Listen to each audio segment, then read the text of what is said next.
I want to welcome everyone to Liberty City Radio Theater's 10th anniversary show.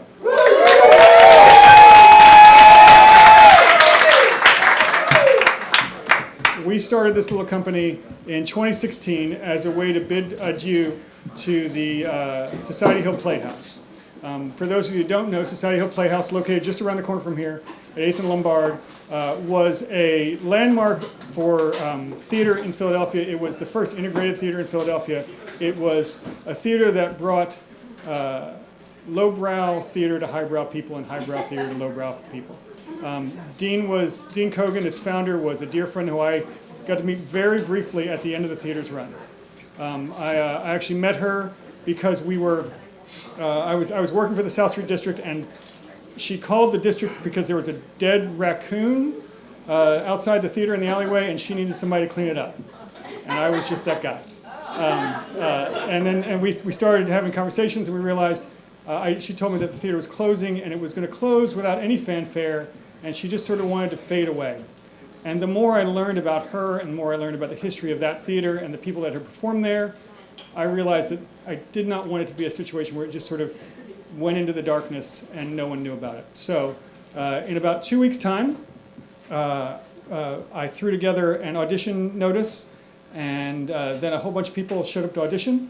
Well, not a whole bunch. Most of them are on stage right now.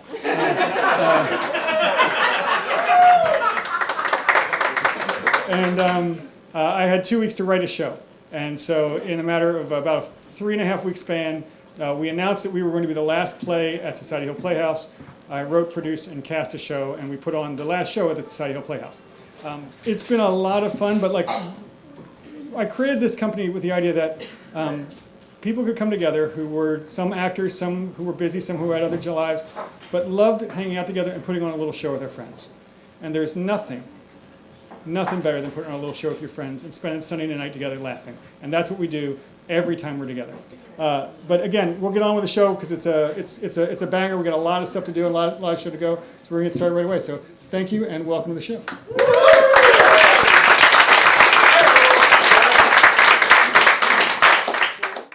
This portion of our program brought to you by our host, Rosie's East Taco Bar.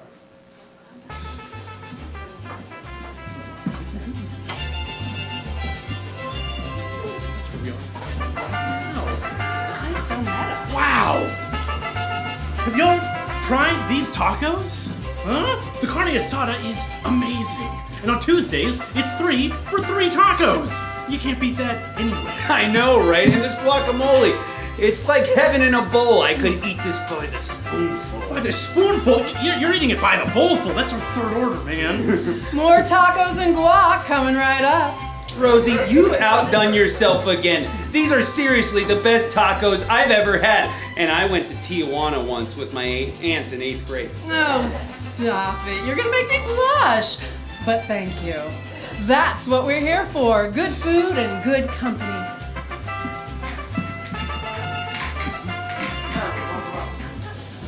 I don't know what's better, the tacos or the vibe in here. The vibe is amazing, but come on, have you tried the margaritas? It's like there's a party in my mouth and everyone's invited. And the salsa is so fresh, it's practically dancing off my palate. Oh, hey, how's everything tasting, folks? Oh, perfect as always, Rosie. We love your margaritas. There are so many flavors. And that giant wall of hot sauces is en fuego. That's what we like to hear. You're always welcome at Rosie's with 2 locations, East and Queen Village, or Center City around the corner from Rittenhouse Square. It's not just a meal, it's a celebration. So gather your friends, bring your appetite, and head down to Rosie's Taco Bar with weekend brunch specials, happy hour lunch specials, late night menus, and don't forget there's always something happening at Club 624 upstairs at Rosie's East. From DJ nights to stand-up comedy, even old-time variety radio shows. Rosie's Taco Bar, where flavor is always in the air.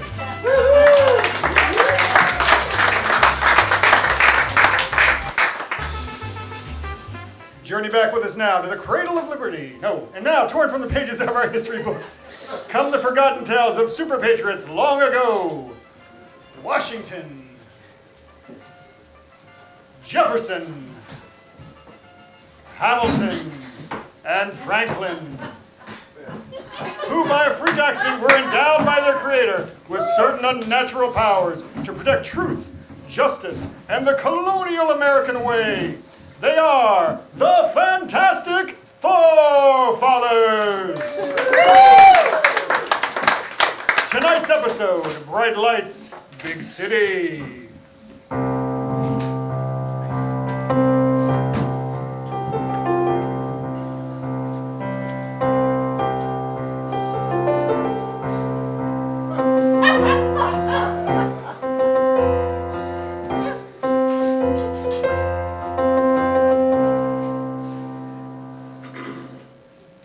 Journey back with us now to the cradle of liberty.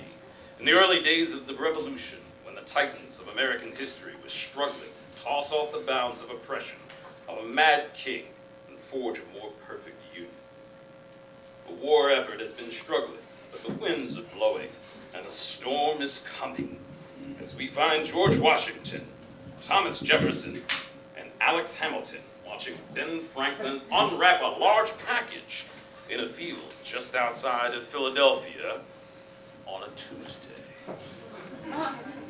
Ben, I keep telling you we haven't the time for these sort of ridiculous things. Really, old boy, don't you know that there is a war going on? We shan't win by having a picnic in a field, you know. I brought the cucumber sandwiches.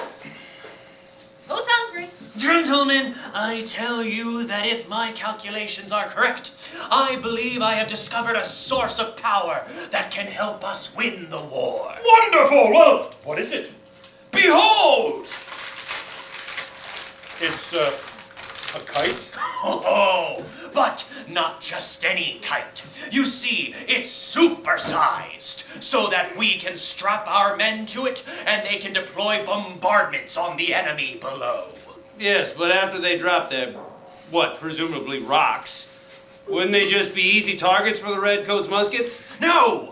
We paint them to look like butterflies or giant birds, see? Those dull-witted English will never know what hit them. Well, that's just ridiculous. But no more than Sam Adams' idea of challenging Admiral Graves to a drinking match.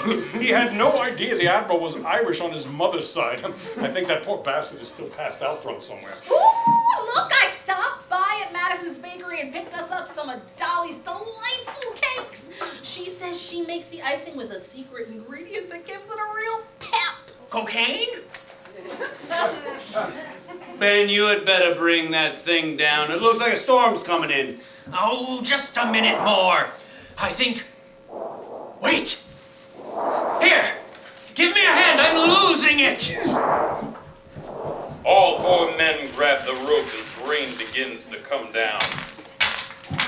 Jumpin' Jehoshaphat! That rain came out of nowhere! Hold on, boys! I think I've got it under control. Just a little more! Say, Ben, why is there a big skeleton key tied to that thing? Damn! That's the key to the liquor cabinet at Carpenter's Hall. I knew I misplaced it somewhere.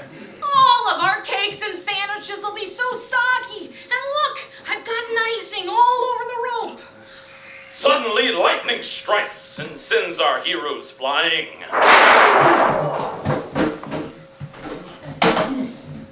Dazed and confused, they stagger to their feet as the storm passes as quickly as it came. We should all be dead. That lightning bolt struck the key and traveled right down to us. Yet, somehow, because the shock was spread among the four of us, here we stand. I feel strange. You think you feel strange, George? You should see how you look. What? What is it? Why, you're glowing. We all are. What in the name of John Hancock is going on here, Ben? What happened? I think the electricity has done something to us, but it must have had a counter catalyst, something viscous to spread out the charge. Maybe it was Dolly Madison's special cake frosting. She said she made it from a rare plant called the gamma ray that glows in the dark. I have a sudden tingling like a radioactive spider bit me. No, that's not it. No, it's like I have the power to run at the speed of light. No, that's not it either. It's like a bolt of lightning still running through me. Yes, positively, that's it. Tom, do you feel anything? I feel very hot all of a sudden. I'm like a hunk of burning up. I feel like I could walk through a log cabin. You look like you could be a log cabin. That's funny. I don't feel... What is this feeling so sudden and new? I felt the moment your powers all grew. My face is flushing, my voice is singing, my head is rushing. What is this feeling? In fact, that bolt of lightning, combined with the exotic ingredients from Dolly Madison's cake, had left these patriots more than mere mortal men, each taking on a strange new ability based on their own innate traits. Jefferson, a.k.a. Big Red, with his fiery temper and shock of red air, found he could breathe fire and melt bullets in his hands. Dr. Franklin, a.k.a. Dr. Electro, to his formidable friends, always lively with wit, is now a real live wire, supercharged with electromagnetism, conducting lightning bolts and static shocks with the clap of his hands. Washington's famous wooden teeth catalyzed his transformation and became General Fantastic, power to grow as tall as an oak tree and transform his body into solid wood. And Hamilton, naturally, being from New York, they called him the Broadway Kid. I may not bask in the same glory, but I will gladly join the fight. And when our children tell our story, they'll tell the story of tonight. Bestowed with their amazing powers, these fantastic forefathers found that they could use their newfound talents to fight the tyranny of Mad King George and his attempts to squash the fledgling nation under his thumb.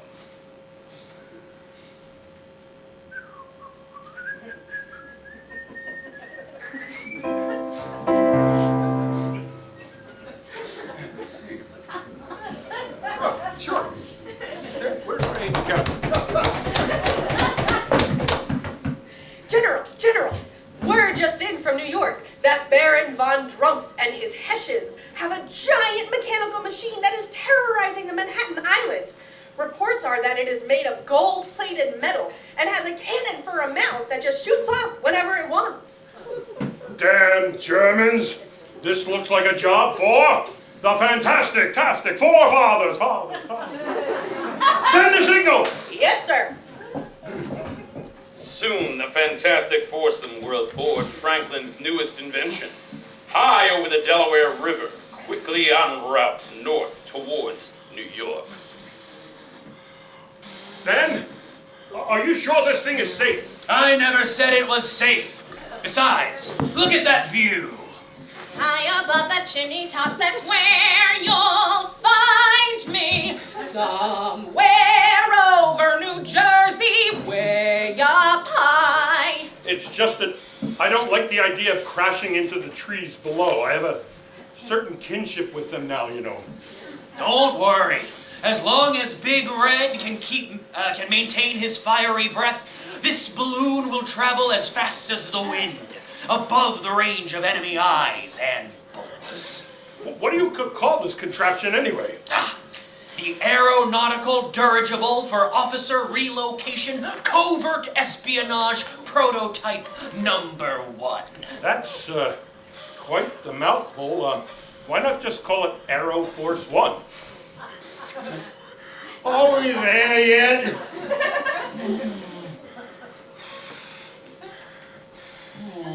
Look, we can land over there, next to that old fisherman's wharf. Old fisherman? Ah, hey, clams! Ah, who wants any clams? The clams are fresh. Hey, I got any clams. Who wants any clams? You want any clams? There's some very good clams. No one wants a clam. Okay, all right. You all have standby. Goodbye.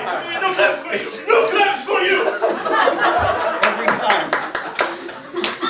Just Just as the sun begins to rise and the sky turns from night, our heroes come to light. Just outside of Fort Lee, New Jersey, at the Tavern of Molly Pitcher. In the eye of the hurricane there is quiet for just a moment, a yellow sky. Does he always do that? Unfortunately, yes. I thought you liked my singing. Well, it's a lovely voice, it is. Do you know any songs about the old country? Brigadoon, Brigadoon. Molly, don't encourage him. Now, what do your spies hear from New York? I hear that the rent is too damn high, and the good parts of town have become infested with some terrible vermin called a hipster. That destroys everything that you love by making it trendy and expensive. I mean about the German Baron. First, he built a massive gilded tower with his name on it that for some reason keeps catching fire. But the latest word is that he's being supported by the Russian Cossacks, and they sent him a giant mechanical man and has been ransacking the city. No one will stand up to him. Dirty Krauts. I never trusted him. Well, except the Cobb. Well, yeah, you're right. Good old Crowdy de Cobb. That guy makes the best Wiener Schnitzel. And von Steuben. Oh, and yes, of course, him. The fellows love him. Not as much as he loves them, I assure you. Don't forget about... Look. Let's just say that narcissist despots, especially ones that are convicted felons, should be left to run rampant over this great country. Agreed? Agreed. We have to... It hit home? All right. We have to find a way into Manhattan undetected. And no, Ben, we are not going by air. My lungs surely cannot handle anything. Well, what about the bridge? Every real New Yorker knows the traffic from Fort Lee into the city is terrible. It'll take too long. Well, you could row across the Hudson with the Ladies' Brigade. They cross over every night to service the regiments and pick up the laundry. Here, you can disguise yourselves in these petticoats and no one will recognize you. Of all the indignities. I don't know. I find this girdle quite supportive. Look at it this way, Ben. You can always say that you are doing research for a new invention in ladies' undergarments. You could call it the Franklin Frilly or something like that. I hope Martha won't find out about this. Don't you worry, General. What happens in Jersey stays in Jersey. Just remember, next time you're in the neighborhood, you should come up and see me sometime.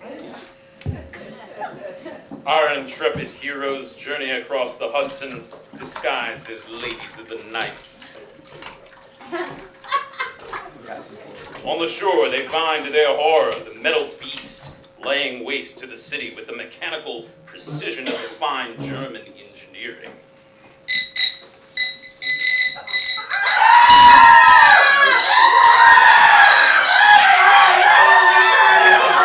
Great Farvanukin! That thing is huge! Good evening, my ladies. Glad of you to make the trip.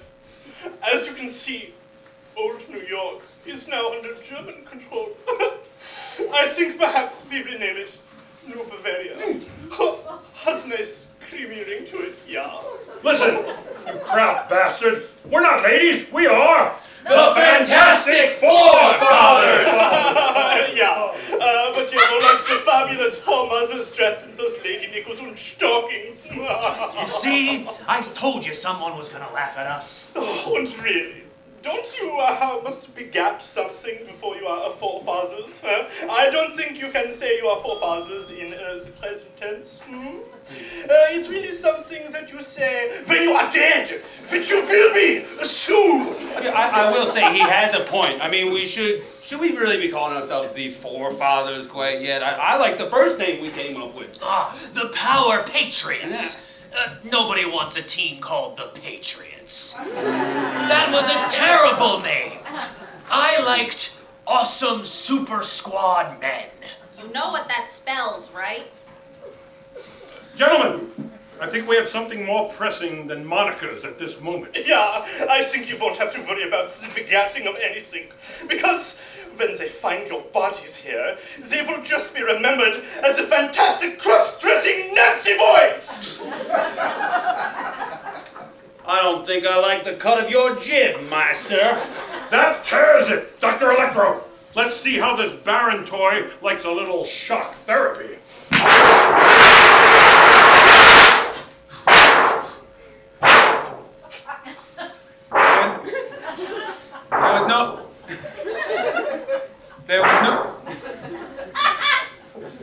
There's no effect. There was no effect. It looks like the lightning bolt you shot has made the beast even stronger. I'll throw some fireballs its way and make sure that doesn't slow it down. My dress almost fell down. Goodness gracious, those great balls of fire didn't do a thing. It swallowed them like candy. Gesundheit. My apologies. It's very gassy. Gesundheit. Gesundheit. And now you will feel the power, the full power of my creation. Let's show these colonials what he can do. Achtung, baby. Fritzy. Turn it up to 11.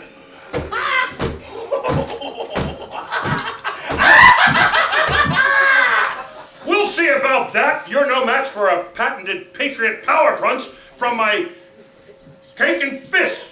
I'm going to wallop you from sea to shining sea. Patriot punch. More like the powder puff punch. Yeah. You did Fritzy? Yeah, I make the lady joke. Yeah, the ladies. Yeah. We'll have to fall back and regroup. This metal menace is too much even for us. If that thing gets to Philadelphia, the war will be over. I love the smell of sour water in the morning. Boys, we need to work together.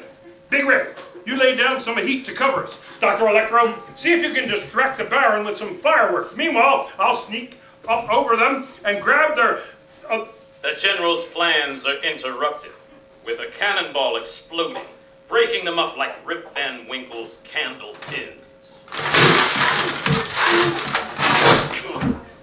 I have an idea, but I'll need backup. Just try to keep up and jump in when I signal you. What are you going to do, Alex? All you're good for is entertaining the troops. You'll see. Hey, big fella. Yeah, you over there. You know you're in my part of town now. Anybody ever tell you that to be a smash on Broadway, you have to have something more than smoke and big explosions? You gotta have a little thing we like to call talent. Destroy that little man! This one's for you, Tin Man! A 1, a 2, a 1, 2, 3, 4. I can't stop this feeling deep inside of me. Girl, you just don't realize what you do to me. When you hold me in your arms so tight, you let me know everything's alright. 'Cause I'm hooked on a feeling. I'm high on believing that you're in love with me. As Kid Broadway's voice grows stronger, the metal menace begins to falter. Bolts begin to strip loose. Now take it, fellas! Lips are sweet as candy. Taste stays on my mind. Girl, you got me thirsty for another cup of wine. Got it bad for you, girl, but I don't need no cure. I just stay a victim if I can endure. All the good love where we're all alone, keep it up, girl. Yeah, you turn me on. I'm hooked on the feeling. I'm high on believing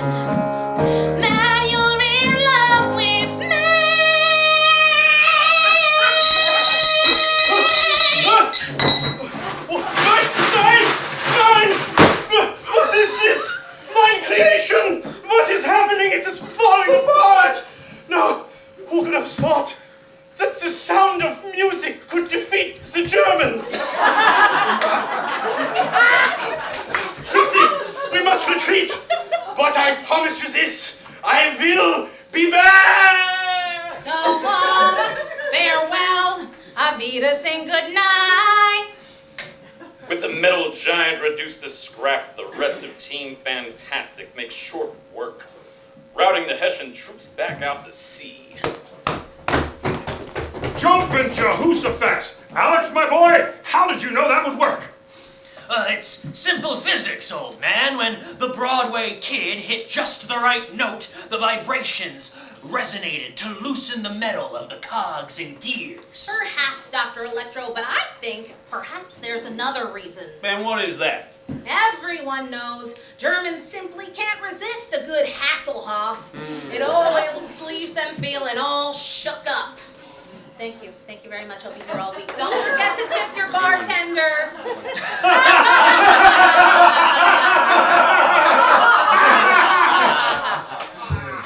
Join us next time for another exciting adventure when our patriots battle their most dangerous enemy yet.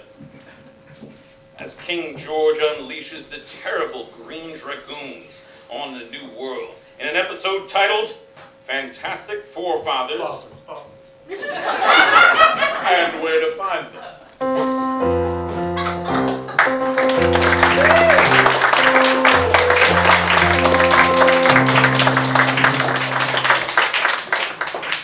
All right, so that's how it goes. And now Liberty City Radio Theater is proud to present a very special cultural portion of our program. Classics, very, very abridged. Where we bring literary classics in condensed form, ideally suited for modern audiences with spans accustomed to watching cat videos. And now your host, renowned literary critic and grammarian, Miss Kate Heaney.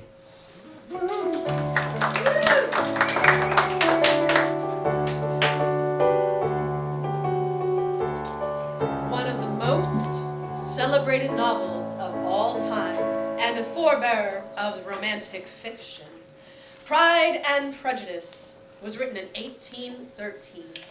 The second novel by Jane Austen, often viewed as the rare improvement to her first work, and stronger in tone and characters than the third. Consistently appearing on lists of most loved books among literary scholars and the public alike, it has become one of the most popular novels in English literature, with over 20 million copies sold, inspiring scores of imitators, fan fiction, unofficial sequels, some with zombies, and film and television adaptations too numerous to count. Set during the height of the British Empire, it tells the tale of the tenacious Elizabeth Bennet as she navigates a world of manners and privilege, learning the repercussions of hasty judgments and coming to appreciate the subtle difference between the light and the dark side found in all of us. Join us now as we embark to find young Elizabeth and her suitor, Mr. Darcy, on the terrace of the Longbourn estate in Regency, England.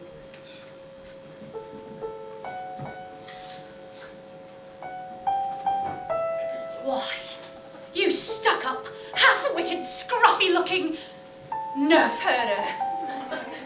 Who's scruffy looking? I'd just as soon kiss a Wookiee. You know, I can arrange that. You could use a good kiss. Sometime later. I love you. I know. This has been another brief but brilliant episode of Classics Very Abridged.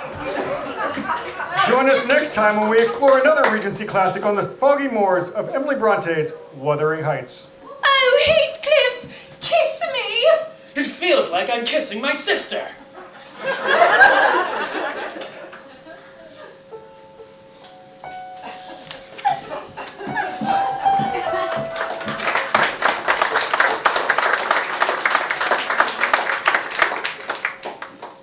And now an oldie but a goodie from our very first show to today. We're gonna have a little musical interlude from our dear friend Joshua Kirwin and Miss Heather Plain. Take us to heaven, please. We practiced this once 10 years ago. It should be fine.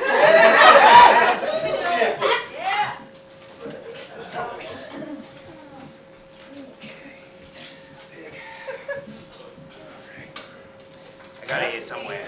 All right. Nothing's changed, folks. Nothing's changed. No, he added a rhythm section. That's true.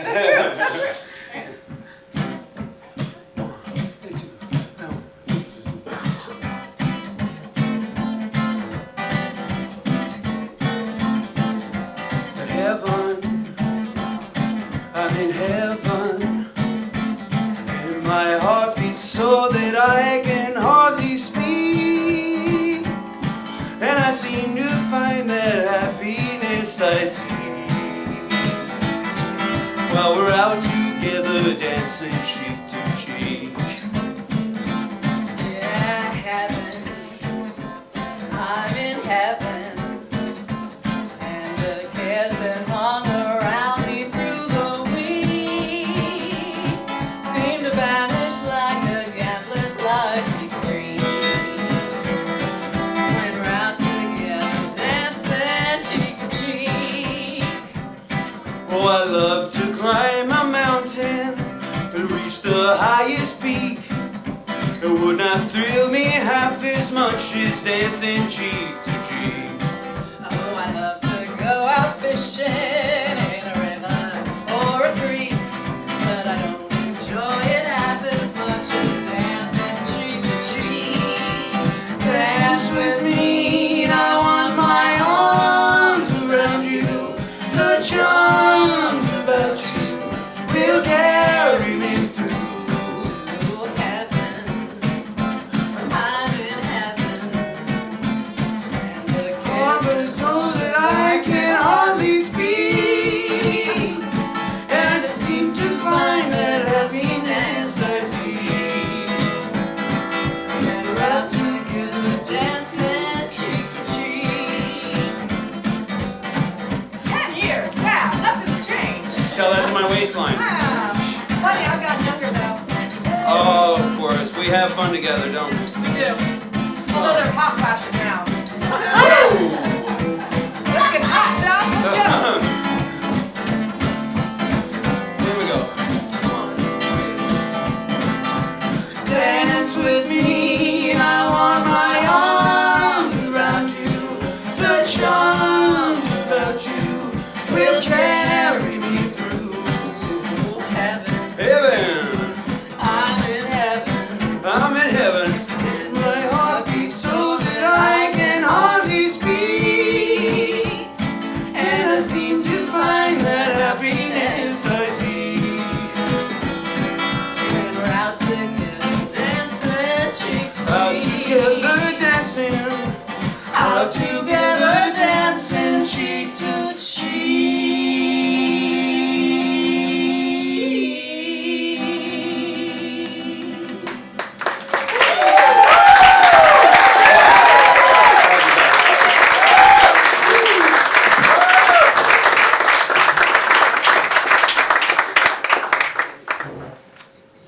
So for 10 years, every time I've heard that song, I only hear those two. And it is one of the great joys of this whole show that every single time I hear something, it's tied to another memory here that I spent with these people. So that's one of my favorites, absolutely. Ella and Satchmo are nothing. A pandemic ago, on this date exactly, Liberty City celebrated the 42nd anniversary of the seminal Douglas Adams work, A Hitchhiker's Guide to the Galaxy. It was possibly one of our best shows, and it was our best-selling show ever. And we did one of them on March 8th, and then we did not do one on March 15th. So we've decided to bring back a little piece of it tonight. So now, with great ado, I present to you The Hitchhiker's Guide to the Galaxy.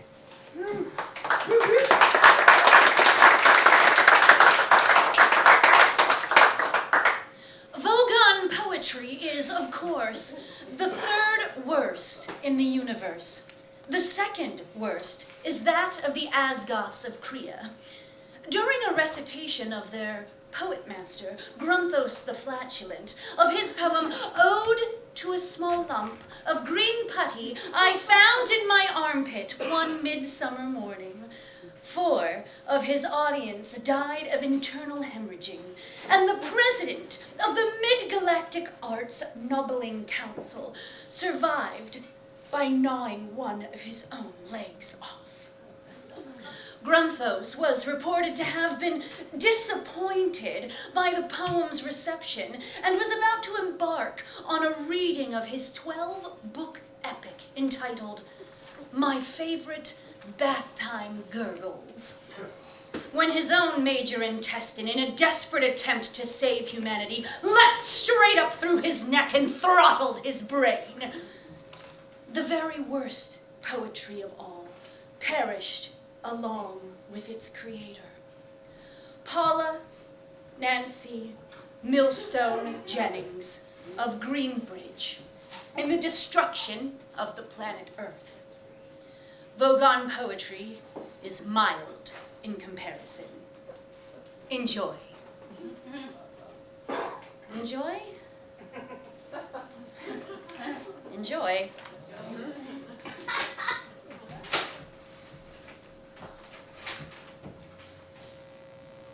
Oh, Fredel Grunpugly, thy mid-declarations ought to be me, as a purtled, gabbled-blotched, sun-lurged bee.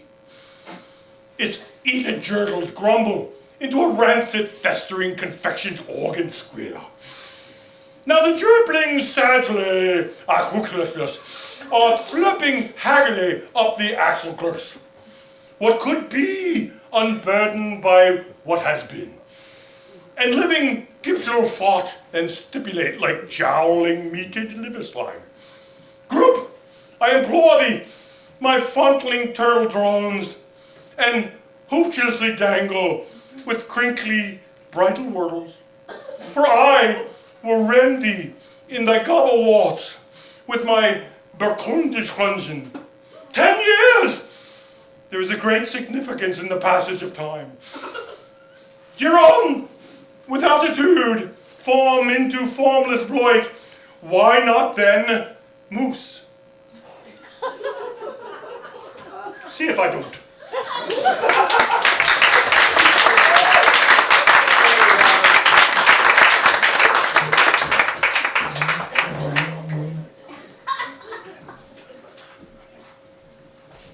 Okay, folks, well, that's almost the whole first half of the show, believe it or not.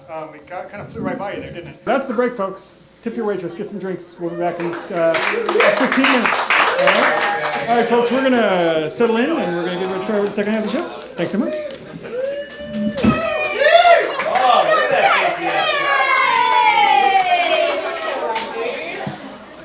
This portion of our program brought to you by our friends at the South Street Art Mart.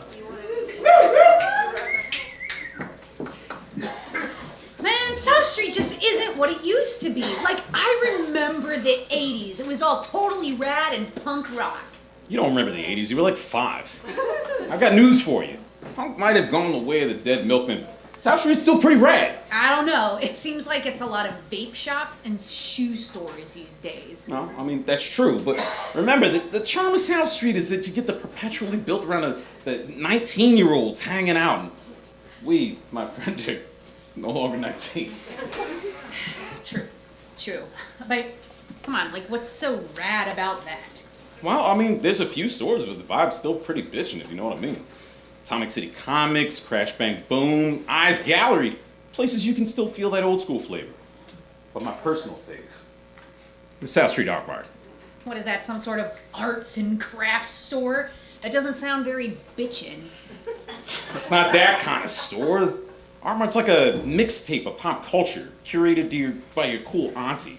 You know, the one who took you to your first rock concert, but your parents wouldn't. Oh, yeah, I remember that. Ooh, okay, picture it. Summer 1997, and I saw Chuck Mangione at the Megalo Mart tour. Ah!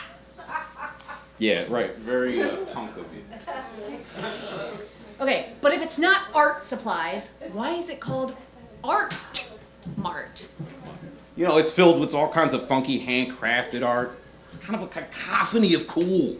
From stickers, and prints, custom graphics, t-shirts, jewelry, to zines. I'm sorry, what's a zine? All right, boomer.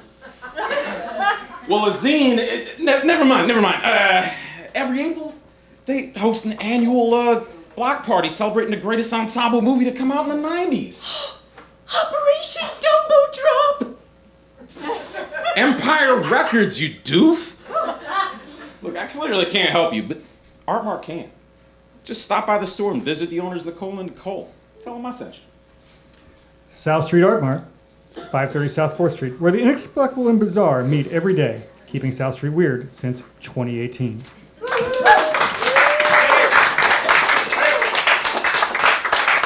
And now we see what God has wrought.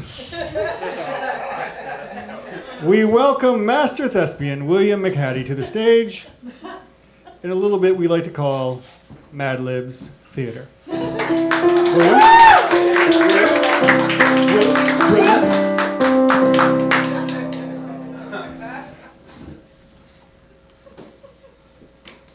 To be or not to be, that is the avocado. Whether 'tis spookier in the mind to suffer the sunny and share of poopy capitalism, or to take the toenail against a sea of airports and by opposing end them, to jack, to squish, no more, and by a squishing to say we end the fart and the 3.14. 1, 5, 9, 2, 6, 5, 3, 5, 8, 9, 7, 9, 3, 2, 3, 8, 4, 6, 2, 6, 4, 3, 3, 8, 3, 2, 7, 9, 5, 2, 8, 8, 4, 1, 9, 7, 1, 6, 9. 'Tis a whoopee. Devoutly wished. To dip. To colostomize. To colostomize. Perchance. To suck.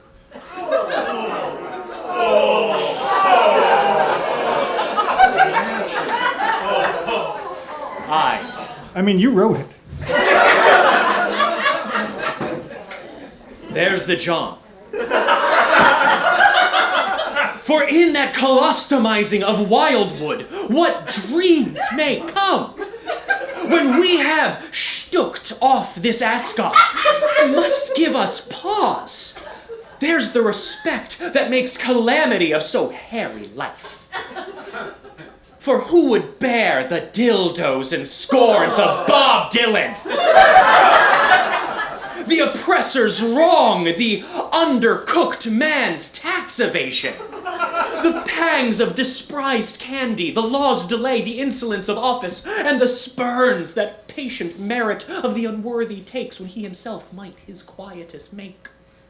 With a bare tookus. Who would hat blame to noise, to squeak, and typing under a circumcised life, but that the dread of something after farting?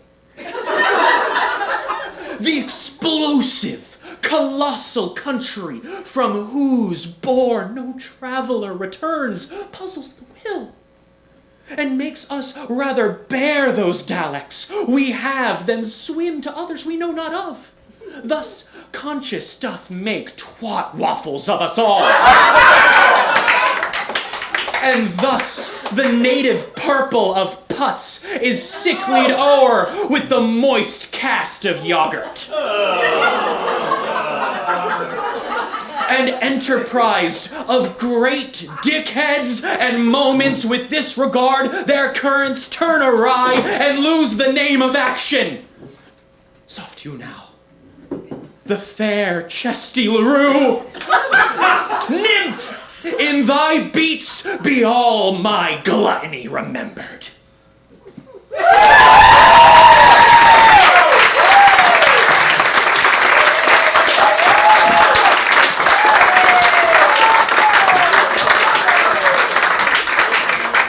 That, my friends, is a strong start to the second half. And now we're going to start with another bit that we did a long time ago. We did this in the Fringe show in 2017 or 2017, I think. Possibly the sweetest little song we've ever had. So with that, Josh Kirwin and Caroline Oddo.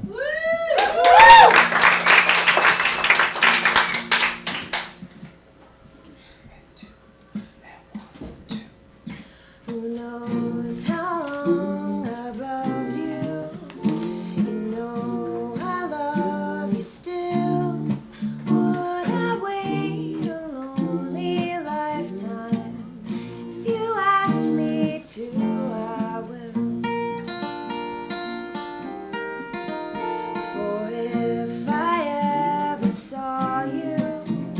I didn't catch your name, but it never really mattered.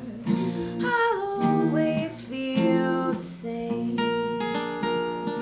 Love you forever and forever. Love you with all my heart. Love you whenever we're together. Love you when we're apart. And when at last I find you, our song will fill the air. Sing it loud so I can hear you. Make it easy to be near you. For the things you do and do you to me, oh, you know I will.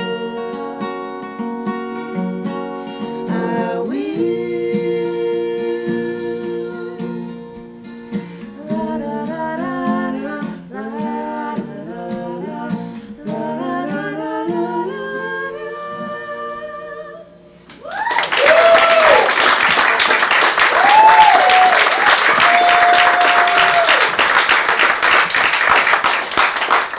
And now, ladies and gentlemen, the moment many of you have been waiting for, at least the back table. Sassy!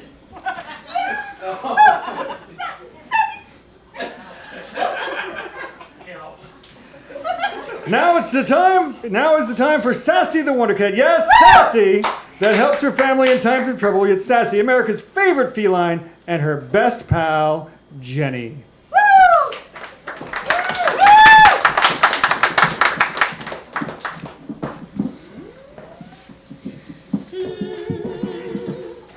Sassy the Wonder Cat. Sassy saves the day. Meow. Starring Kate Heaney as Jenny, Alexander Harmon as Jenny's mom, Josh Kirwin as Grandpa, and special guest star Harrison Ford as Sassy.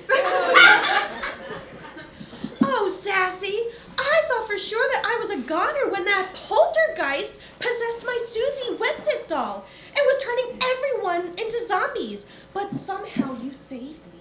Meow. It's funny. It sure seems like every time I get a new doll, it ends up on some sort of murder spree. They really should get me a better child safety warning on the box.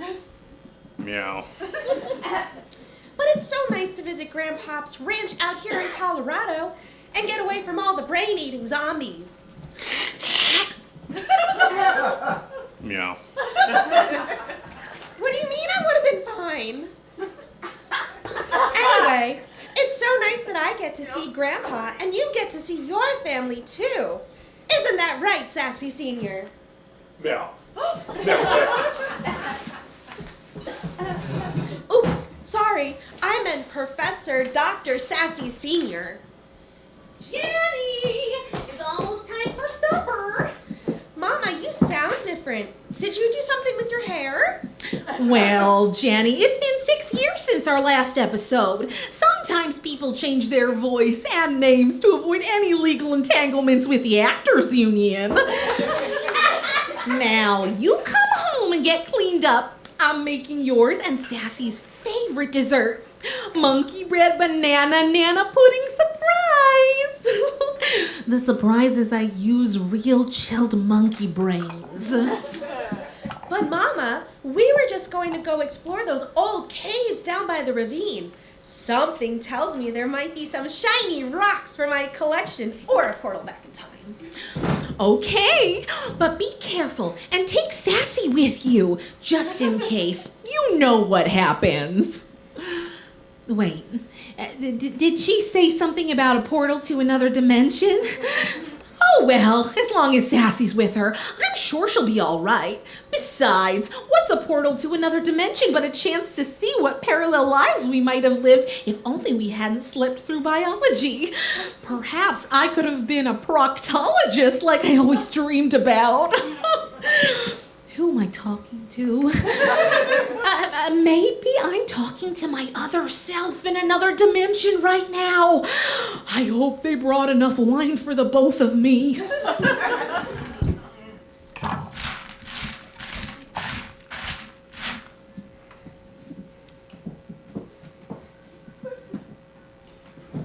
Just as they reach the end of the caves, they hear a strange noise coming from inside the cave, down by the old ravine.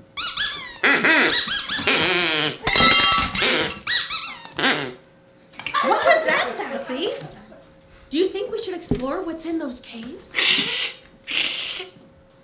Don't be silly, Sassy. I'm sure there aren't any snakes in there. Probably just some sacred Native American crystal skulls that have the power to summon ancient aliens. No sooner are Jenny and Sassy inside the cave when they hear a rumble of far-off noises, like a strange language and the sound of rocks banging on rocks.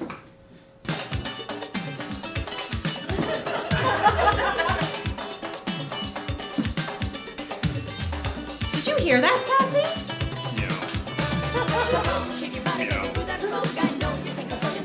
You're right, it does sound like a conga. But what would Gloria Estefan and the McHattie sound machine be doing out here in a cave?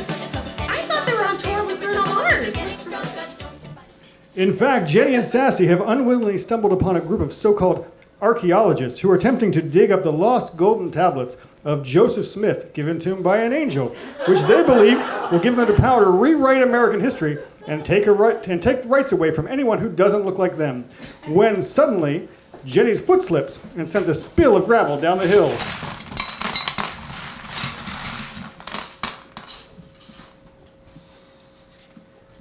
Achtung!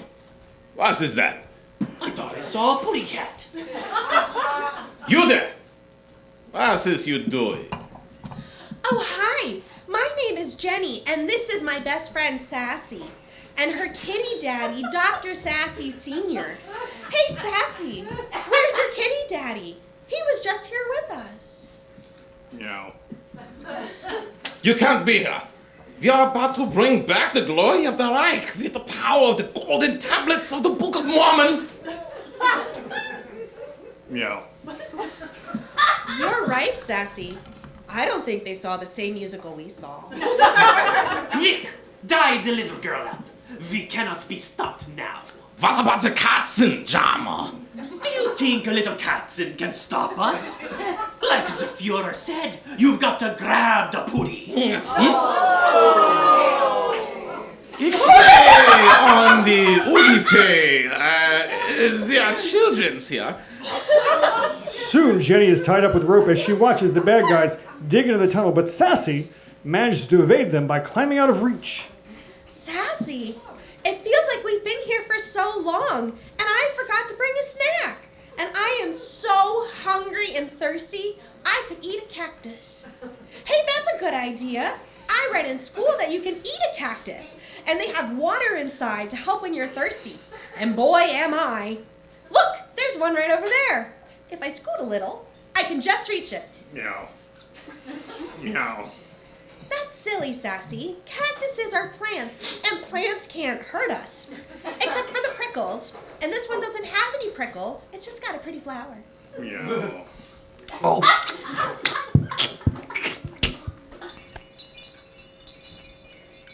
Oh, Sassy, you look different. Sassy, you look like that actor who's always so handsome when he's running. You know. Ben Catfleck? No, the other one. Patrick Swayze. No, the one with the pew pew pew.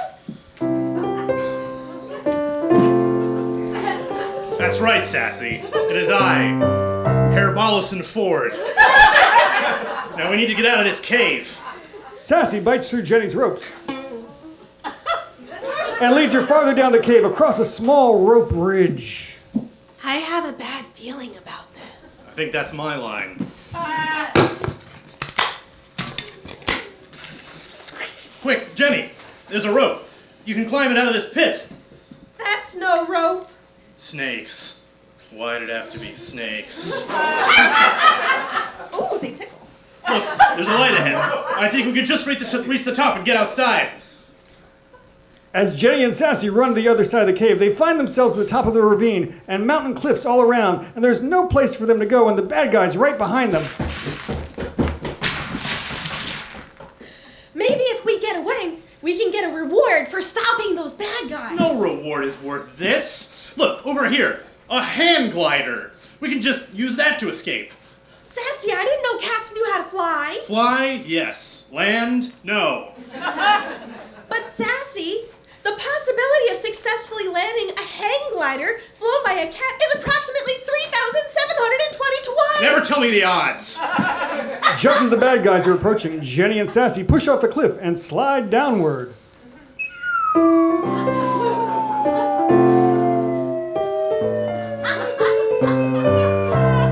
Sassy, we're not gliding. We're crashing. Wonderful girl. Either I'm gonna kill her or I'm starting to like her. Sassy, there's something I need to tell you. I love you. I know.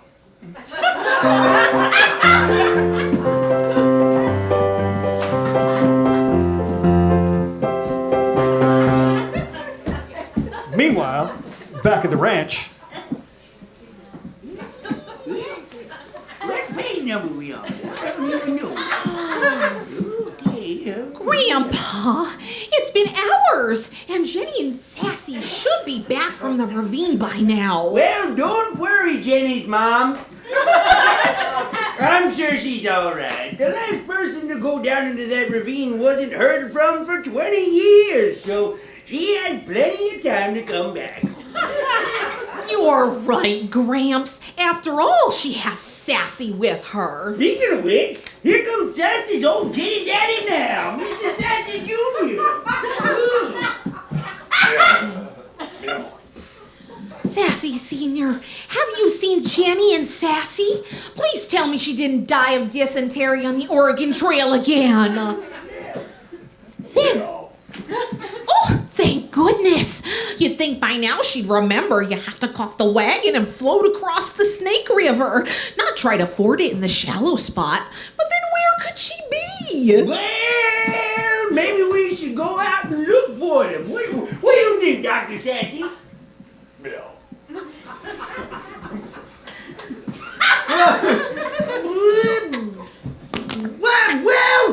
look!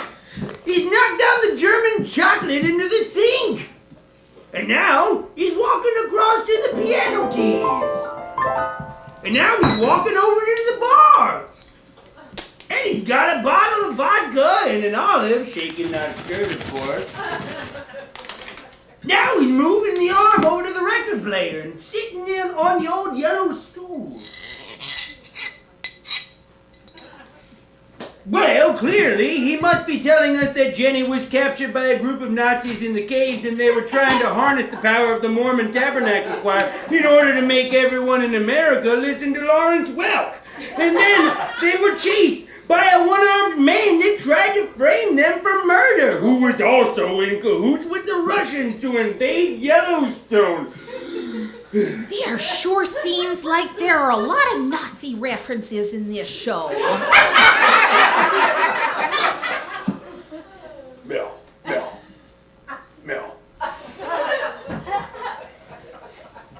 Yes, Jenny was captured by Nazis who want to bring back the Mormon angel Moroni to lead them to supremacy. No on the one-armed man, though. There just wasn't time to squeeze this one more movie reference into the show, you understand? So, it was kind of... But then, no on the Russians. The drink was just for him. He's had a rough day. And yes, oh my God, this is the wrong one. Yes, there do seem to be a lot of Nazis in this show, but aren't they really just a poorly veiled conceit of the world we live in? Still has bad guys looking to create authoritarian rule that marginalizes those most at risk, and that we all need to stand up against the powers of tyranny and be counted.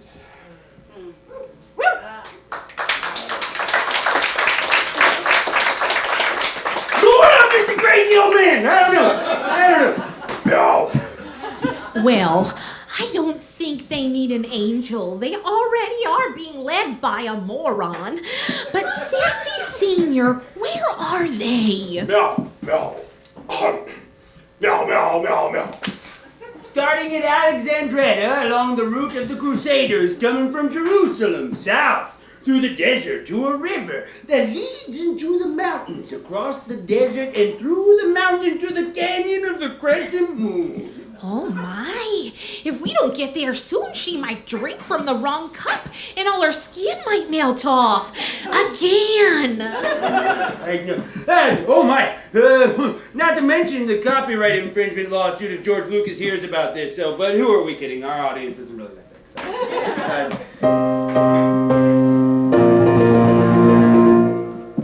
A few minutes later, down by the old ravine. Jenny! Jenny, where are you? Look! Up in the sky! It's a bird! It's a plane! It's a cat? Flying a hang glider? Oh, goodness me! I didn't know cats knew how to fly. Meow. Is it fly? Yes. Land? No.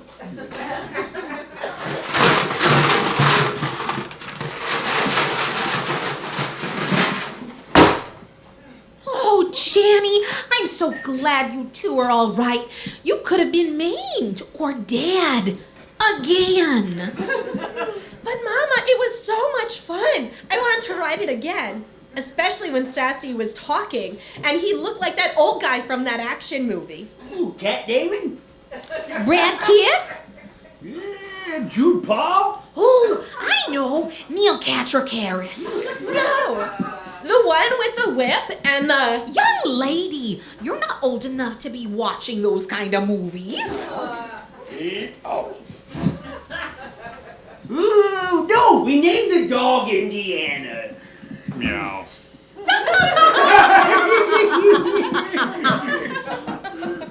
Is this the last of Sassy? Will he ride off into the Colorado sunset? Stay tuned to find out in our next exciting episode when Sassy meets a brother from another planet with special guest stars Art Carney, Harvey Korman, and B. Arthur as the singing bartender, with special guest James Earl Jones as Garth Saxey and Antonio Banderas as Sassy. Sassy, I am your brother. How do you say? As yes. Meow. Sassy the Wonder Cat, Sassy saves the day. Meow.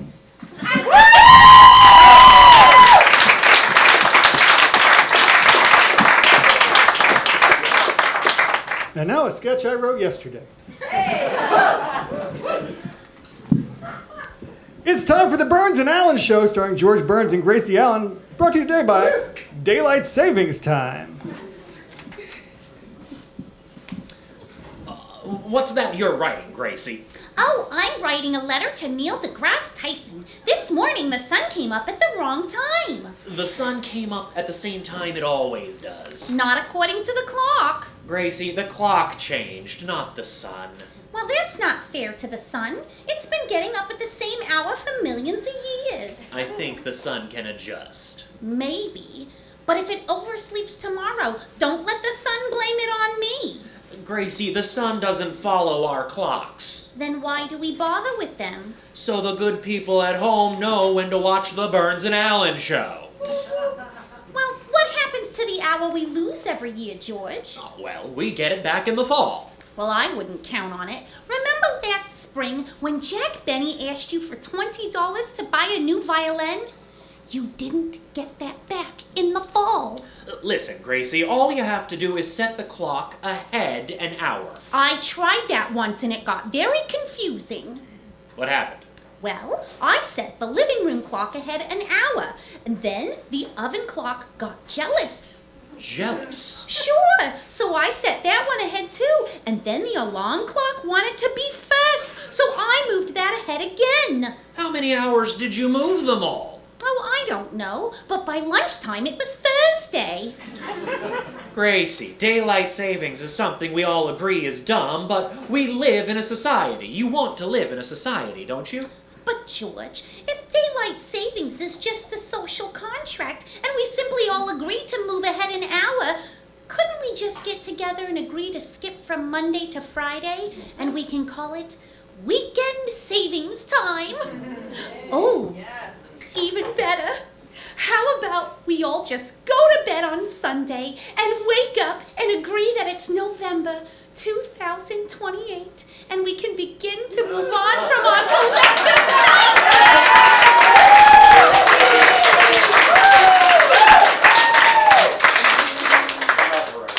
something, Gracie? What, George? That's the most sensible thing you've said all day. Oh, George! Say goodnight, Gracie. Good night, Gracie. And that's George Burns and Gracie Allen reminding you to set your clocks ahead and not back decades like some folks in Washington would like. And now we bring you a newer feature of our show, popularized by British actor James McNichols. We offer an unexpectedly dramatic reading.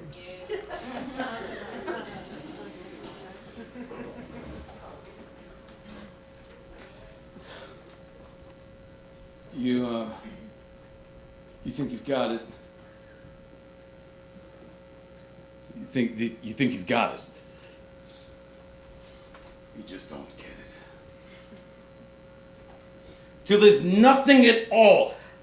We get together.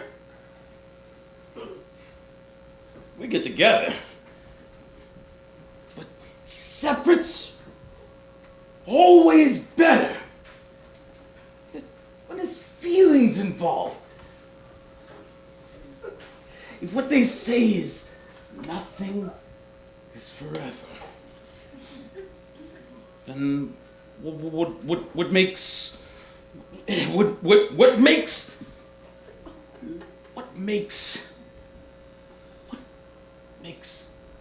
love the exception? So why are we so in denial when we know we're not happy here? Y'all don't want to hear me. You just want to dance. All right, now, fellas. Yeah.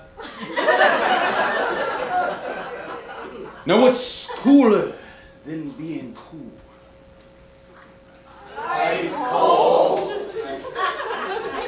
I can't hear you. I say, what's cooler than being cool? Ice cold. All right.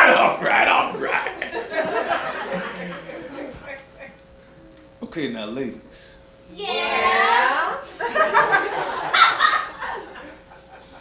Now we're gonna break this thing down. Don't make me break this thing down for nothing. I wanna see y'all on your baddest behavior. Lend me some sugar. I'm your neighbor! Shake it! Like a Polaroid picture! Yeah.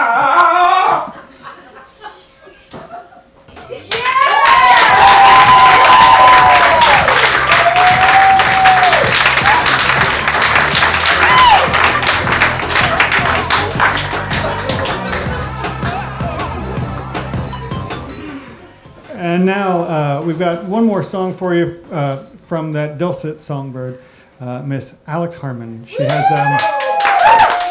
she's got a little Alex. I think we're doing some Irving Berlin for us today. A little Blue Skies. Carolina, you ready? Bill, I told you I don't read music. I play by ear. So.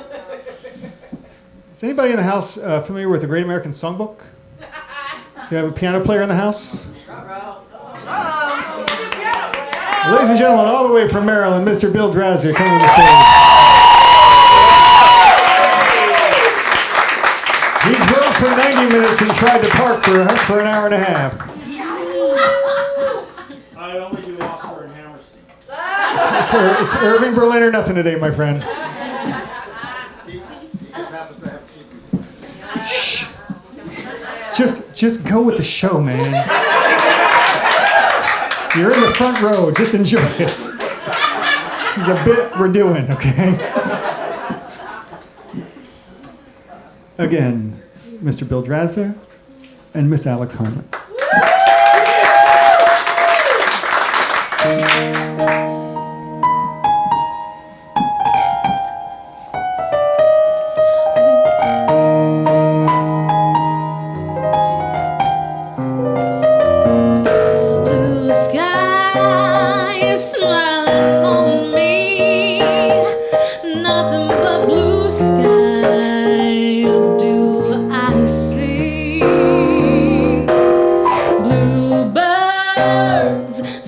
singing a song, nothing but blue skies from now on.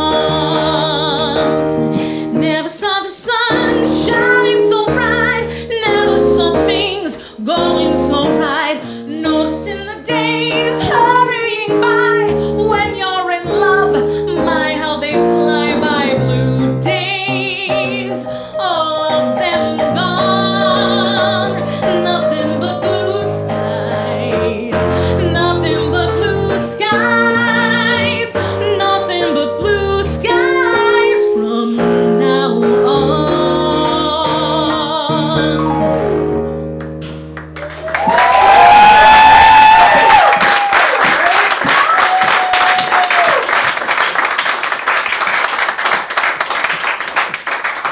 Thank you, Bill. Thank you very much. No, don't leave the light on until he finds his seat. You guys can clap him all the way to his seat.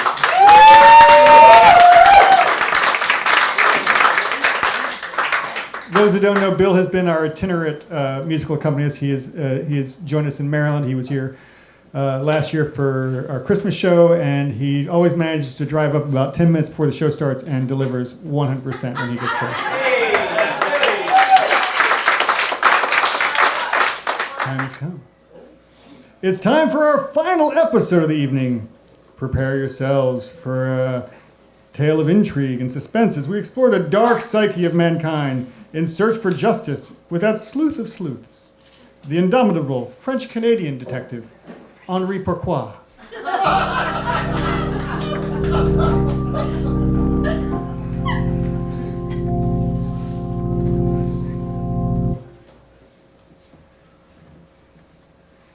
Now?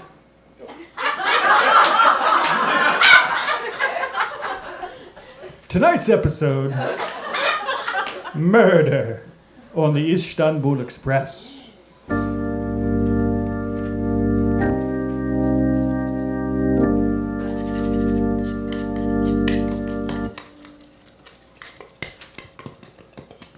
Now boarding Istanbul Express, this train to Istanbul. I'm looking for a train to Constantinople. No, it's Istanbul, not Constantinople. Are you sure? I really think Istanbul is now Constantinople. Quite sure. Istanbul has been a long time gone. Why did they change it? I really can't say. People just liked it better that way. Why did Constantinople get the works? That's nobody's business but the Turks. Well, anyway, this must be the train then. Here, see my papers? Last call for the Istanbul Express. Last call. Yes, sir. May I help you? Oui, monsieur. I am wondering if there is any cabins available on this passage? Oh, as it happens, this train is full. But there is a gentleman that was looking for different passage. Yes. He is right over there. Perhaps you can make arrangements with him. Very good, monsieur. Merci, monsieur. Pardonnez-moi, sir, excusez-moi. Marlowe. Shan Marlowe. Private Eye. What's your beef, bub? Monsieur, I understand that you are looking to exchange your ticket. Yeah, I got stuck in the wrong script. I'm supposed to be solving a case for an heiress with some missing black bird, and I took a wrong turn in Albuquerque and ended up here. Well, I have a ticket to Malta that I am not using, if you are amenable. Malta? Yeah. What was it like there? They say it's the stuff dreams are made of. All right, then. What did you say your name was? Pourquoi? No reason, bub. Why? I was just trying to be polite. Well, I guess I'll be back for the next episode. But Frenchie, remember, what does the turtle hide under its shell? I don't know, monsieur. What? Merci, monsieur, et bon voyage. All aboard!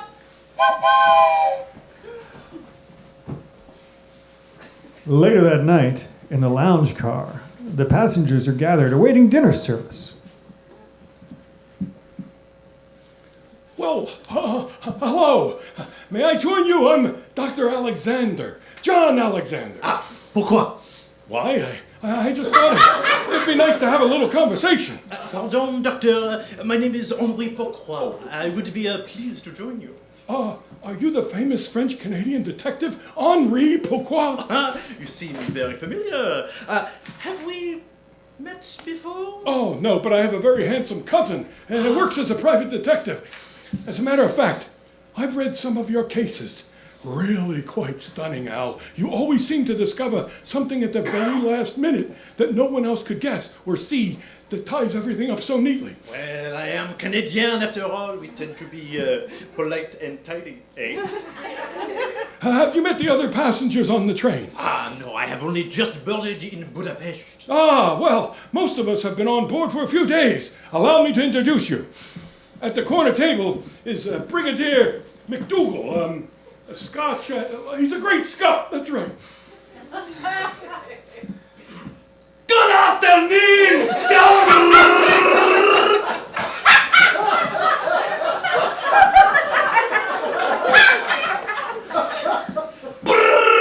Brigadier Alistair McDougall from the Lochbriar region, I think. Perhaps from the wee village of Innsbruck. Aye, laddie, but how could you know all that? I once sold a case nearby and spent some time fishing on the loch and noticed that the inhabitants of that region always roll their R's exactly 4 times. On the same trip, I lost a Highlands competition of log throwing to a chap of the name of Angus MacDougall of Innsbruck. It seemed a likely calculation as he was a relation. Aye! My great uncle was named Angus, but he was just a colonel. Colonel Angus? Aye! Colonel Angus was sometimes a little rough around the edges, but the ladies sure did love him. And you answer.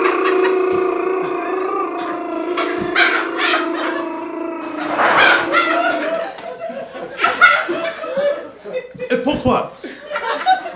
Why? I was just being polite. Here we go again. Are we going to have to do that joke every time? No. Monsieur Henri Pourquoi of Quebec at your service. Oh, and this is Countess Kasparov and her nurse Greta. Okay. Here they are. Good day, sir. Charmed, I am sure. Bonsoir, Comtesse.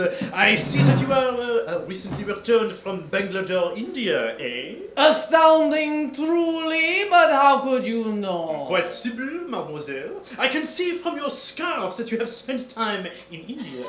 And when there you are well known to your host, as he has clearly shared his recipe for aloo gobi with you. For your nurse simply reeks of fenugreek, the fenugreek seed that is popular in the eastern region. Remarkable. But it wasn't Bangalore, it was Mangalore.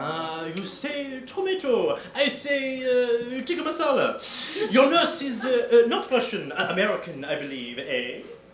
I haven't even had a line yet. How could you know that? Because I know that you cannot do a Russian accent. Also, I perceive you have been... Yet!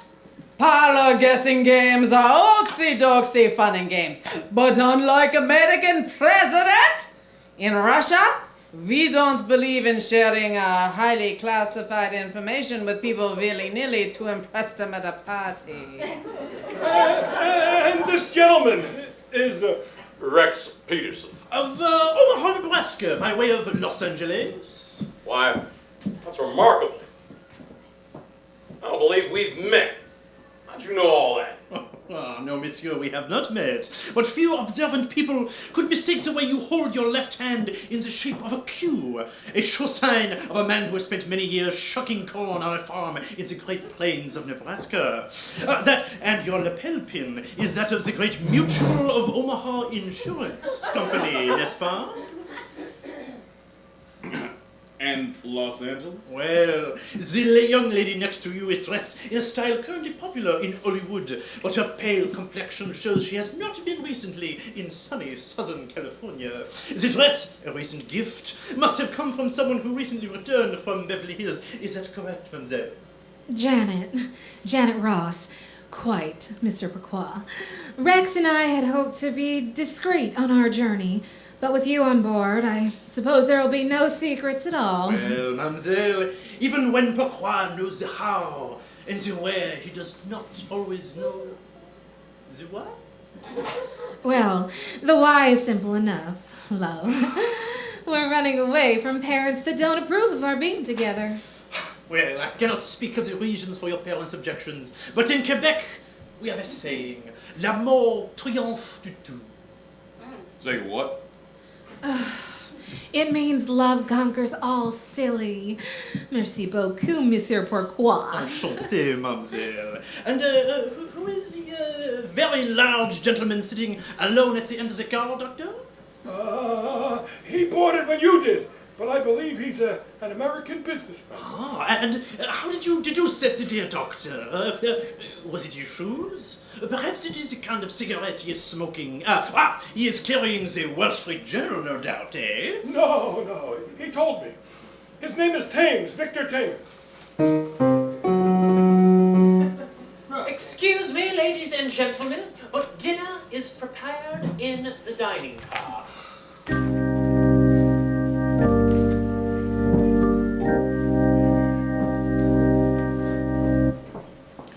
That night, as the train speeds along down the mountainous track, the passengers, nestled in their berths, drift off asleep. The famous detective makes notes in his diary. Dearest Marie, tonight aboard the Istanbul Express, boarded at Budapest. A fascinating gallery of passengers, something strange about them, and I cannot put my thumb on it yet. Who's there? Oh, Theodore. Theodore who? Theodore was locked, so I had to knock.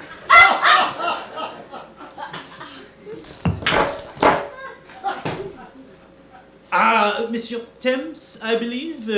I think the hour is late for social visits. May I come in? May I come in, sir? Is there a problem, monsieur? Oh, that's a matter I'd like to discuss with you. See, I have something I need to keep safe, and I do not wish to leave it in my own room. Well, it is an odd request, but if I can be of some assistance, I would be happy to help. Oh, thank you, sir. If you could just keep this until we reach our destination, I would be very, very grateful. You can count on its safety with my life, but I hope it does not come to that. Bon oui, Monsieur Thames. My friends call me Vic. Marie, curiouser and curiouser. Down the rabbit hole we go. I am now sure there is something afoot on this passage. But now, I must get some rest. I only hope that the chef will be able to make the breakfast I requested. It is so difficult to find decent poutine outside Quebec.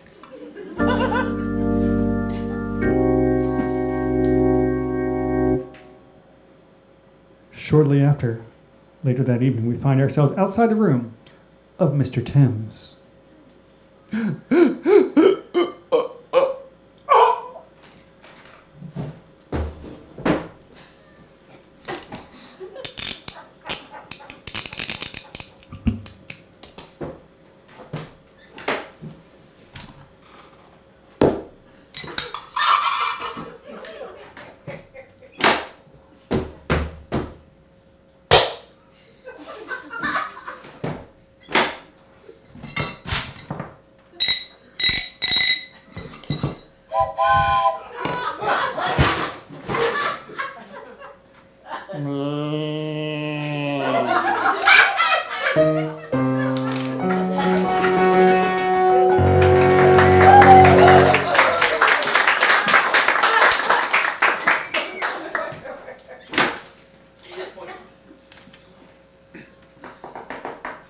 Who is there?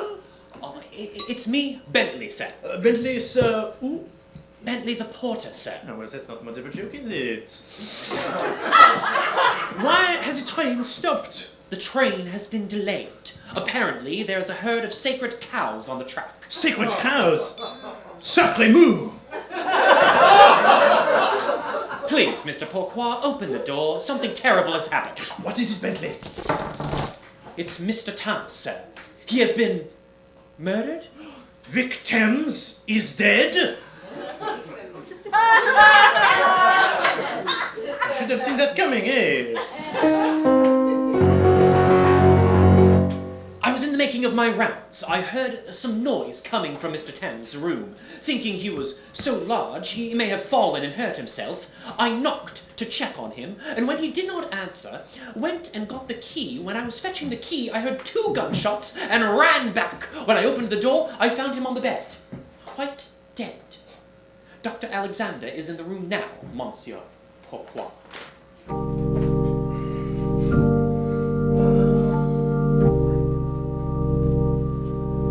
Doctor, what do we have here? Well, he's dead. Oh, I can see that. But how? No, let me guess. Poisoned. You can smell the distinct odor of... No, that would be me, sir. I'm afraid I had a bit too much hummus at dinner, and it doesn't agree with me.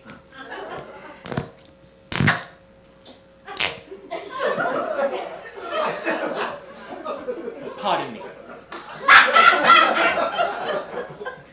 What's that in his hand? It's a piece of paper. Maybe part of a letter. What does it say? You are the fox, and I am the tortoise. Cuckoo, cuckoo. Precisely! What does that mean? Doctor, if you and Bentley could kindly gather the other passengers in the lounge and allow me some time to examine the room. It means that the time has come to put the little grey cells to work.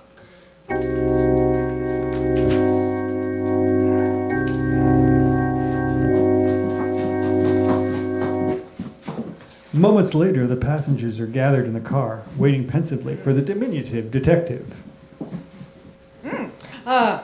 Greta! Greta! Why is the train stopped? Don't they understand who I am? I overheard one of the porters say that someone was murdered and that the detective on board was looking for clues. You don't think they'll suspect? Yet, Greta! If it weren't for that detective, I am sure no one would have found out. But go, fetch my robe. There's chill in the air. Yes, madam. Shall I dispose of the... you know what? Hush! Fetch robe and be silent.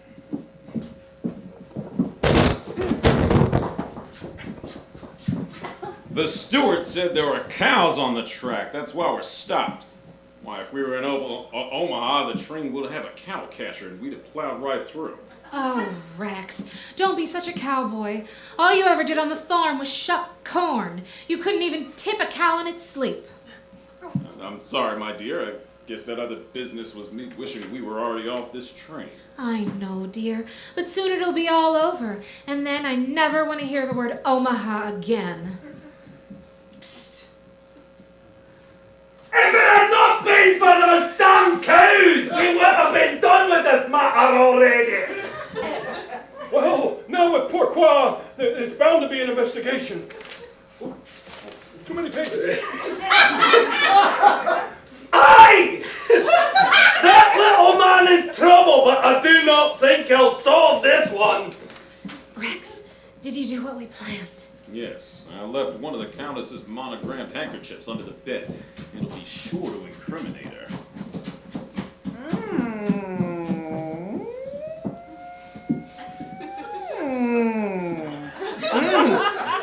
Greta!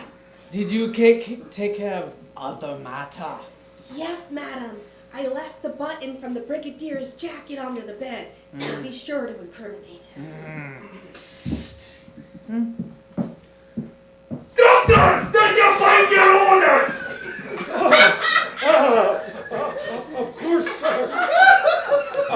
I placed the American's cigarette case under the bed. It's sure to incriminate him. And the note in Tame's hand should have Pourquoi chasing his tail until we reach Pudicliffe. Then we have nothing to worry about. Ladies and gentlemen, Monsieur Pourquoi will be in. He asks that you all wait just a few moments more. Oh, this waiting is making me feel very anxious.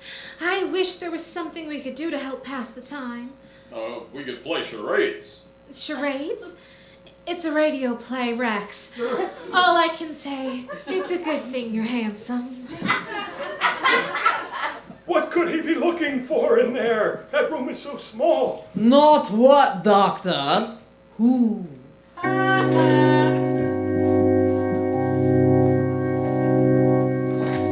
I see you have all gathered as I requested. As you all must know, Monsieur Thames has shuffled off his motor coil and gone to join the choir invisible. What did he say?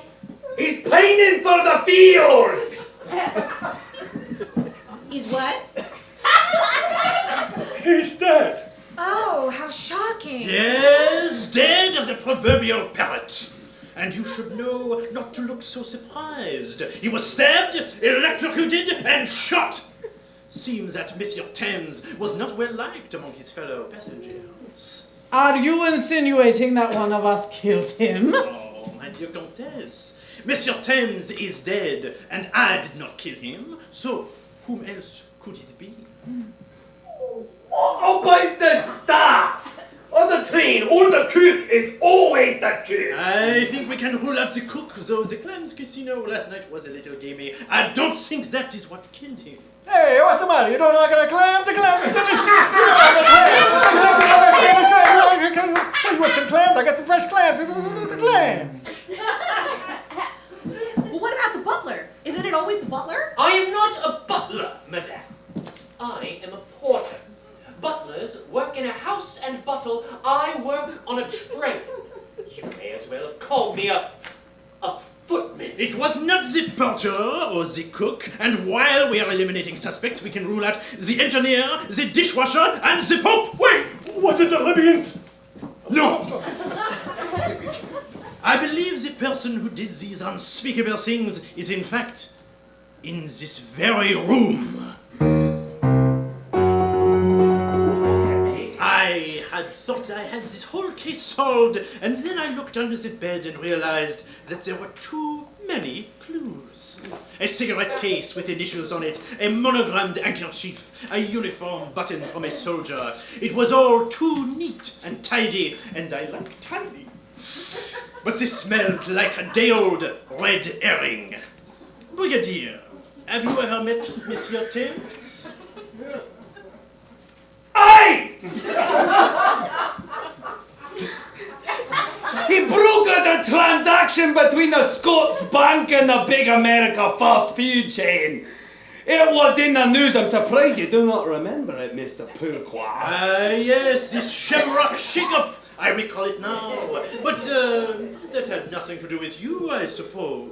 My family owned a small pub, and this lawyer from the States comes in and tries to buy out the whole recipe. But it had been in the family for generations. So they said no. Well, next thing you know, Thames contacts the Scots Bank and makes a deal that robbed me of a family honor.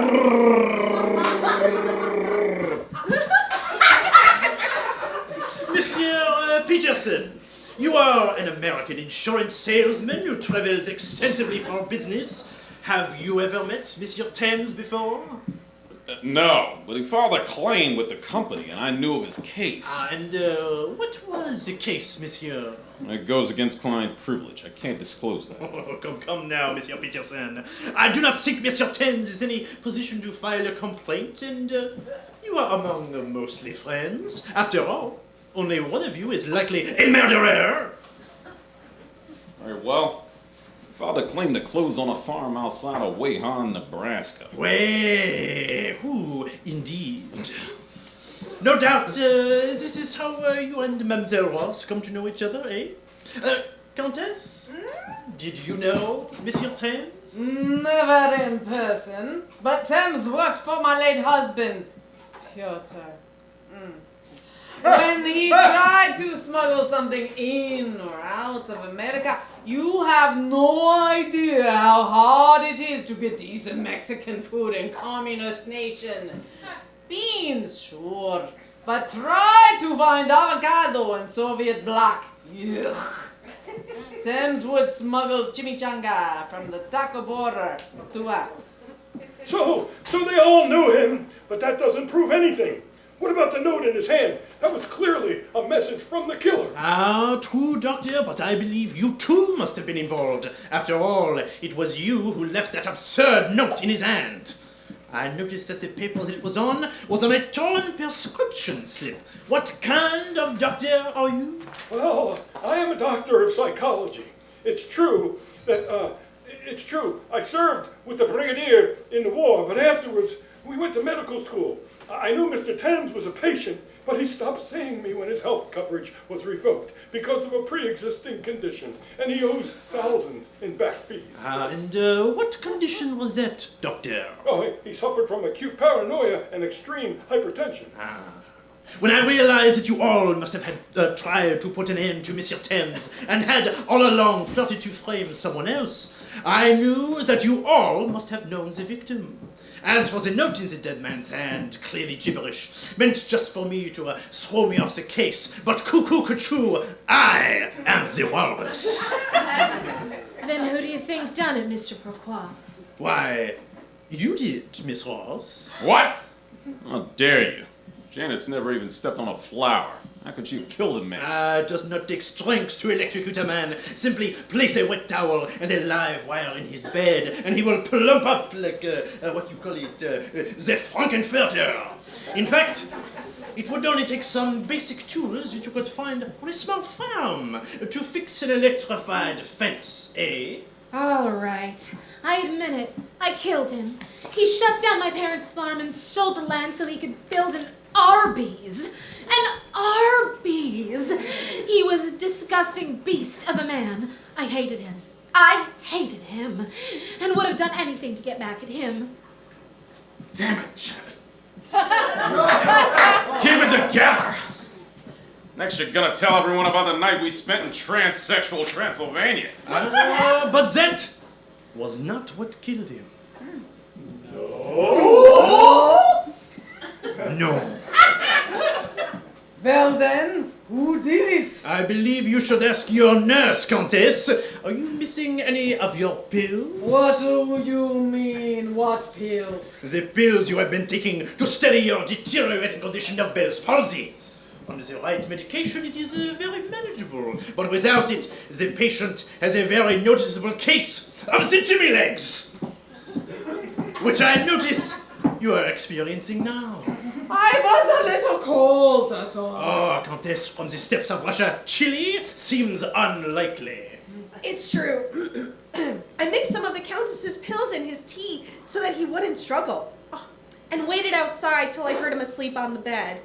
When I returned to the Countess, I tried to convince her not to go on. I tried to warn her. I tried to explain, but nevertheless, she persisted. After I found him asleep in his bed, I stick long needle to his kidney to kill him the same way he killed my dear husband Piotr from tainted taco meat. And yet, this is not the means of Monsieur Thames' demise. No! No.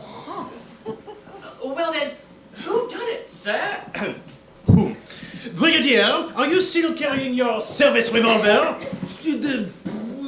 I do not suggest that you try and take a Scotsman's piece from his holster unless you plan on using it, you wee nosy Frenchman. A French Canadian, if you please. You cannot prove I killed him. No, I don't think I can. But there is a bullet inside Monsieur Thames, and I believe a ballistics expert will have no trouble matching them to your revolver. That fat bastard stole my family fortune. We were the original Scottish named fast food restaurant in the world. And he changed the name and sold the franchise rights so that we were all left with just a broken down fashion chat shop. I went into his room and he was already asleep. I covered the barrel with a pillow and I filled the stomach he loved so much full of lead. Yes, but I am sure that I heard 2 shots. Aye! I threw a gun out the window to get rid of it. And then it went off and must have surprised the bloody cows in the started stampeding the tracks. Now, let me wrap up this very neatly so that we may all get on our journey. Monsieur Thames was no doubt a gluttonous, despicable, and unscrupulous businessman who by all your accounts deserved to die. But he was not killed by electrocution, stabbing, or bullet. No! No. Monsieur Thames died of high cholesterol. Yes, this silent killer. Did you know that worldwide heart disease claims about 17 million lives a year? Almost 30% of deaths are from heart disease. Only 13% come from a violent act. That means you are 10 times more likely to die of a heart attack than getting stabbed, shot, electrocuted, or any other combination of the 3. See your physician today for more information, or learn more from the American Heart Association about how you can prevent heart disease. Years of working deals for the fast food industry. The porculent Monsieur Thames had remarkably high blood pressure and suffered a simple but effective heart attack. The absurd note in his hand reminded me of advice given me when I came on board. And I recalled that an hour before he died, Monsieur Thames asked me to hold a small envelope for him. Inside, a key. The key opened his desk, and inside I found this little wooden turtle. And under its shell was a telegram from Monsieur Thames' cardiologist about his recent test results that stated his health was in grave danger and that he must seek treatment at once. I believe that he likely recognized you all and realized his life may have been in peril and was so shaken by this that he had a heart attack and died, falling backwards, dead, before he even hit the bed.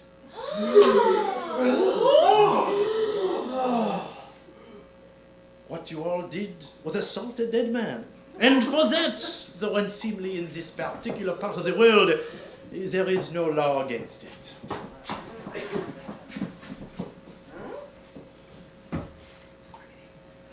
Oh, but what about the turtle on the desk? What does that mean? Ah, my dear brigadier, you of all people should know a MacGuffin when you see one.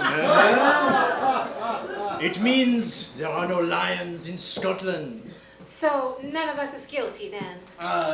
The only thing you are guilty of killing is a perfectly good night's rest. And so, I bid you all adieu. Eh?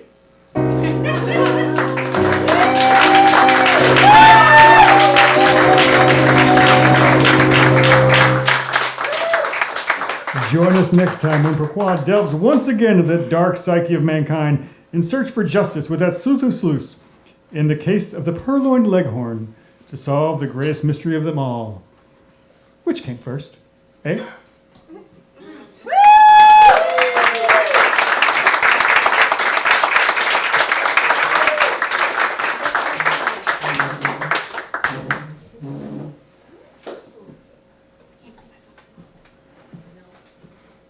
That's our show, folks.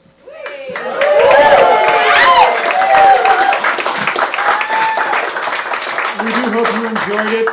We hope you tell your friends you experienced something old and something new, something borrowed, something funny too. We'd like to thank Jackie and the management of Rosie's Taco for welcoming us back, our friends at the South Street Art Mart for their donation to the raffle, our stalwart colleagues, Charles and Michael in the back there, keeping the AV running for us, to all the actors who tread the boards with us along the way. Nina with an I and Nina with a double E, Hanlon and Gary and Anita and Sean and Mela and Matthew and Loretta, and of course Christine. And of course to our itinerant musician, Mr. Bill Draska.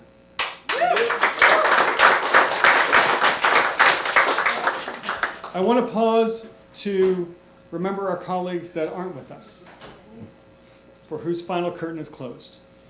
For our first maestro, musical director, Mr. Ed Hagopian, a legend in Philadelphia. The irrepressible and irascible TJ DeLuca. He's no Palooka. And the grand dame without whom we would not have come together at all, Miss Dean Cogan, who founded and operated Society Hill Playhouse right around the corner from here, providing Philadelphia with tremendous theater for over 5 decades. We would not be standing here today without her. Now, before I introduce the cast, I will tell you, and I say this often, when I am not well, these people make me better. When I am not sure about whether this show works, I get to spend some time with them, and it just happens. It's not a miracle, because we don't really rehearse. I literally wrote half the show this week. And we already had one rehearsal. exactly. I tend to change the script after they see me the first time. But yet you're here tonight and you saw what you got, and we laughed together. And Mark Twain said this: against laughter, there's nothing that stands against it. No tyranny, no force in the world, no daunting thing that stands against the power of laughter. And that's what we're here to do tonight. So we're grateful for you for sharing this Sunday night with us. We're grateful for you for being a part of you can wait a minute, you can't come across right now, I'm doing a thing. We're grateful for you for supporting live theater wherever it is, here and otherwise. But I want to introduce our cast. So, to our outstanding cast tonight, Danielle Defassio.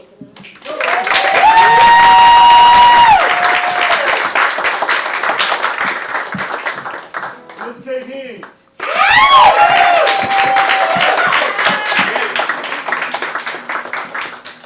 William McHattie.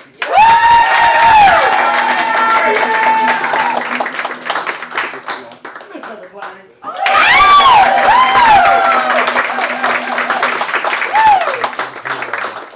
Joshua Kirwin, ladies and gentlemen.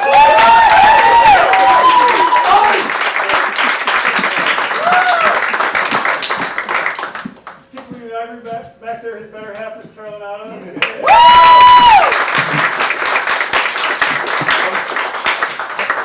A legend in his own mind, Michael Mallon.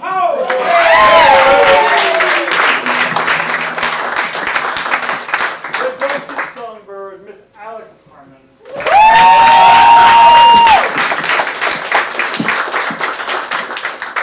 And our latest addition, Mr. Joseph Turner Jr.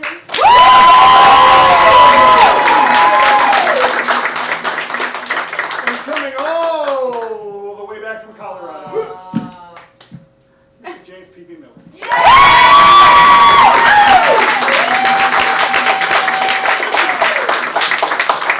We'll be back here in May to give our own special edition of S. Morgenstern's classic tale of pirates' revenge and true love, The Princess Bride. But for now, I can think of no better way to end our show than the way we ended it 10 years ago at Society Hill Playouse. In the words of a wise fool on a 12th night, so very long ago. Wait, I'm sorry though. Before we do that, We are here to show Mr. Bill Arrowwood our love. He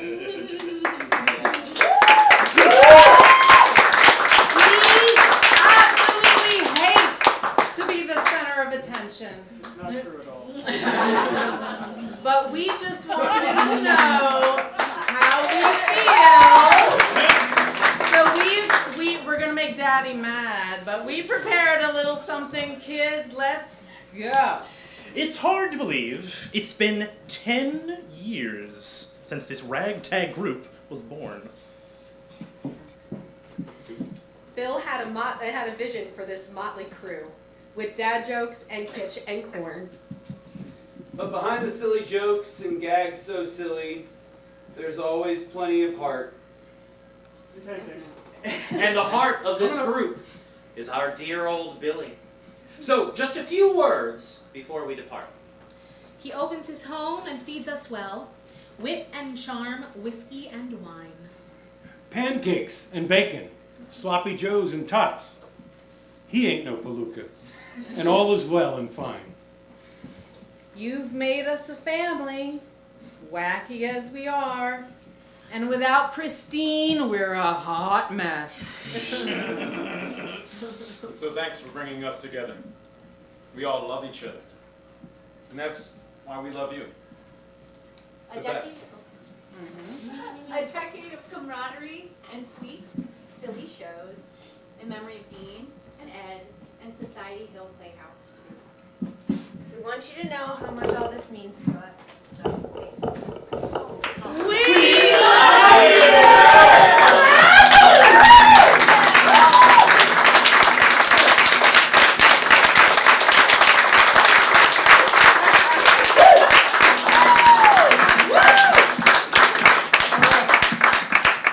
And with that, trip no further. Pretty sweet. Journey's end in lovers' meeting. What is love? Tis not hereafter.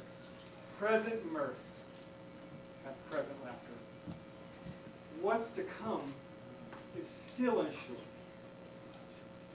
Youth surely will not endure.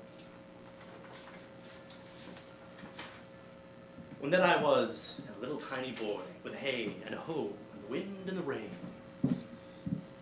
A foolish thing was but a toy, for the rain, it raineth every day. But when I came to man's estate, 'Gainst knaves and thieves, men shut their gate. But when I came, alas, to wive, By swaggering could I never thrive. But when I came unto my beds, With toss pots still had drunken heads. A great while ago, the world begun. With a hay and a hoe and the wind and the rain. That's all one. Our play is done. Every day. Now, traditionally we like to end with a little song. I had this great idea that I wanted to do this song from the Muppet movie. And I realized it was a waltz, it was really sad, and it was the wrong tone to end the show. So we decided to do something you guys could sing along with. So we hope you do. So, Caroline, you back there? Hi. Let's take us home.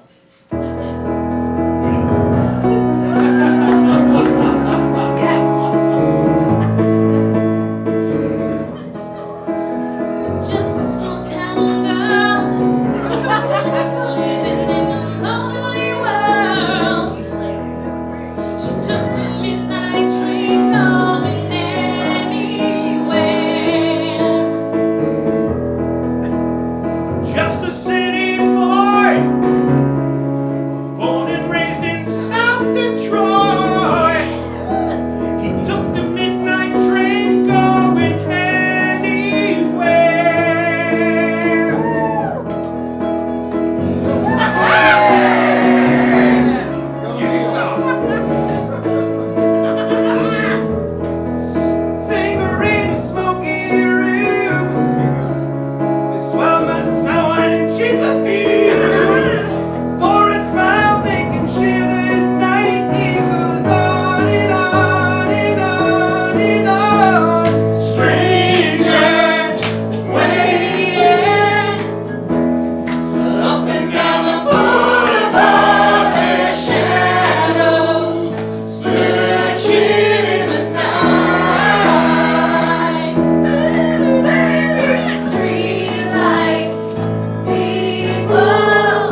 Thank you.